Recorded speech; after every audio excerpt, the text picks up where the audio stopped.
हमारे चैनल को सब्सक्राइब करें और बेल आइकन को दबाएं हमारी नई अगली स्टोरी देखने के लिए। एक दिन की बात है, ठंड का मौसम था, घना कोहरा छाया था। सारे लोग जल्दी जल्दी कार्यालय का खत्म करके घर की तरफ निकल रहे थे। हमारे नाना जी उस समय के बड़े अधिकारियों में से एक थे। वे उस समय के उच्च वर्ग के लोगों में एक अमीन का काम करते थे। रोज की तरह ही उस दिन काम खत्म होने के बाद घर के लिए अपनी गाड़ी से रवाना होने लगे। रास्ते में उन्हें बाजार से कुछ सामान भी लेना था, तो वे और साथियों से अलग हो गए। उन्होंने घर की कुछ जरूरत के सामान लिए और गाड़ी आगे बढ़ा दी। आगे जाने पर उन्हें कुछ मछली बाजार दिखा और वे मछली खरीदने के लिए रुक गए। ताजी मछलियां लेने और देखने में टाइम ज्यादा ही गुजर गया। उनकी जब अपनी घड़ी पर नजर गई तो उन्हें आभास हुआ कि आज तो घर जाने में बहुत देर हो जाएगी और ये सब लेकर घर पहुंचने में काफी समय लग जाएगा। फिर यही सब सोचकर उन्होंने सोचा कि क्यों ना जंगल के रास्ते से निकला जाए तो जल्दी पहुंच जाऊंगा। तो उन्होंने अपना रास्ता बदला और जंगल की तरफ अपनी गाड़ी को घुमा लिया। समय 11 बज चुका था। गाड़ी तेज रफ्तार से आगे बढ़ रहा था। तभी अचानक तेज ब्रेक के साथ गाड़ी को रोकना पड़ा। उनकी गाड़ी के आगे एक औरत जोर से रो रही थी। उन्होंने सोचा इस वीराने में ये औरत क्या कर रही है।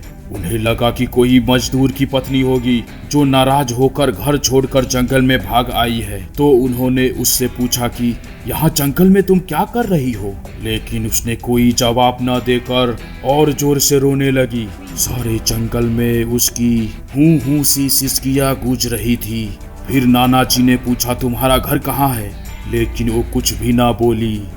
तब नाना जी ने कहा कि आज चलो मेरे घर में रहना, सुबह अपने घर चली जाना। ये जंगल बहुत सारे जंगल जानवर से भरा है, रात भर यहाँ मत रुको। चलो आज मेरे घर में सबके लिए खाना बना देना और कल सुबह अपने घर चली जाना। उसने ये सुना तो झट से तैयार हो गई और गाड़ी में पीछे की सीट पर बैठ गई। सिर में बड़ा सा घूंघट डालने की वजह से उसका चेहरा छिपा हुआ था। कुछ ही देर में गाड़ी घर के दरवाजे पे थी। घर के लोग कब से उनकी राह देख रहे थे। गाड़ी रुकते ही पापा ने पूछा आज तो बहुत देर हो गई और सारे लोग आ चुके हैं। तब उन्होंने सारी बातें अपनी माँ को बताई और कहा कि आज खाना इससे बनवा लो, कल सुबह ये अपने घर चली जाएगी। इतनी रात को बेचारी जंगल में कहाँ भटकती रहेगी, इसीलिए मैं ले आया। पर पापा को कुछ संदेह हो रहा था कि कहीं चोर तो नहीं है। रात को सोने के बाद या खाना बनाते समय कहीं घर के सामान ही चुरा कर ना ले जाए। पर बेटे की बात को कैसे मना करती। उन्होंने उस औरत को कहा देखो आज तो मैं रख ले रही हूँ, लेकिन कल सुबह होते ही यहाँ से चली जाना और जाओ रसोई में यह सामान उठा कर ले जाओ और खाना बना दो। उसने फिर से जवाब नहीं दिया। हूँ की आवाज बाहर आई और वो सारा सामान लेकर माँ के पीछे बहुत दूर चल दी। रसोई में सारा सामान रखवाकर माता जी ने उसे खाना जल्दी बनाने की सख्त हिदायत दी और वहाँ से चली गई। लेकिन उनका मन कुछ परेशान था। फिर 10 मिनट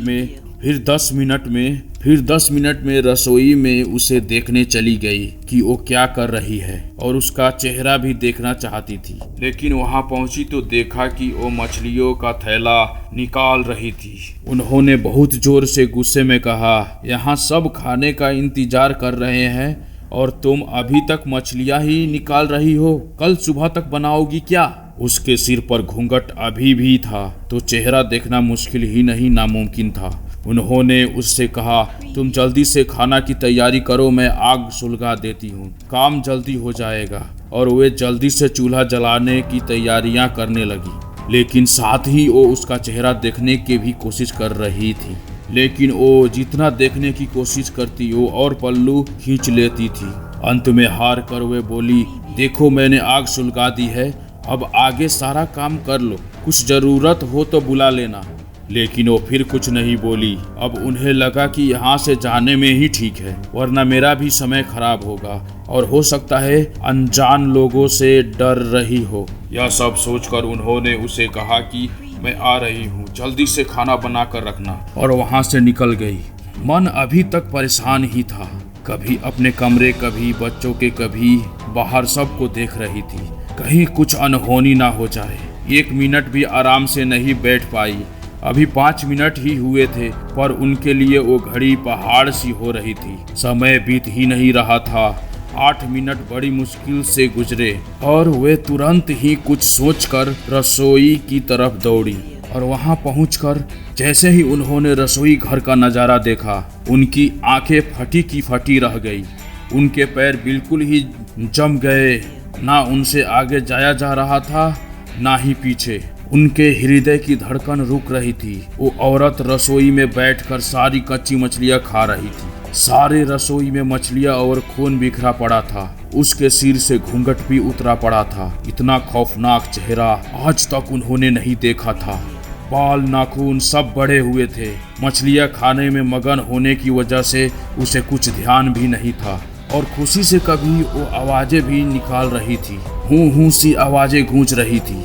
रसोई के पिछवाड़े में होने की वजह से और लोगों का ध्यान भी इधर नहीं आ रहा था। माँ को भी कुछ नहीं समझ आ रहा था कि चिल्लाने से कहीं घर के लोगों को नुकसान ना पहुँचाए। वो चुड़ैल से अपने घर को कैसे बचाए उन्हें समझ नहीं आ रहा था। बस भगवान का नाम ही उनके दिमाग में आ रहा था। अचानक वे आगे बढ़ने लगी उसकी तरफ और झट से एक थाल लिया और चूल्हे की तरफ दौड़ी।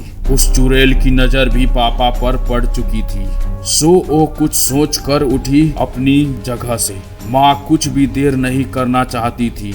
उन्हें पता था कि आज अगर जरा सी भी लापरवाही हुई तो अनहोनी हो जाएगी। उस चुड़ैल के कुछ करने से पहले ही उन्हें चूल्हे तक पहुंचना था और चूल्हे के पास पहुंचकर उन्होंने जलता हुआ कोयला थाल में भर लिया और चुड़ैल की तरफ लेकर जोर से फेंका।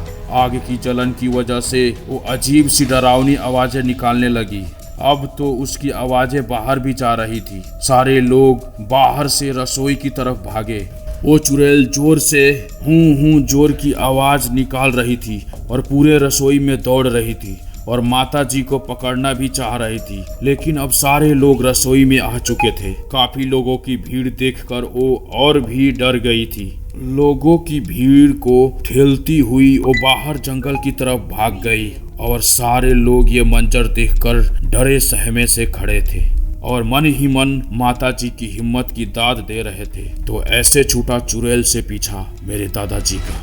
तो दोस्तों, ये कहानी कैसी लगी कमेंट में बताना ना भूलें और हमारे चैनल को प्लीज सपोर्ट करें और सब्सक्राइब करें। प्लीज आप लोगों से हाथ जोड़ के विनती करता हूँ, मेरे चैनल को सब्सक्राइब करें। मिलते हैं एक अगली नई कहानी के साथ। तब तक के लिए हस्त धन्यवाद, बाय और बच कर रहिए।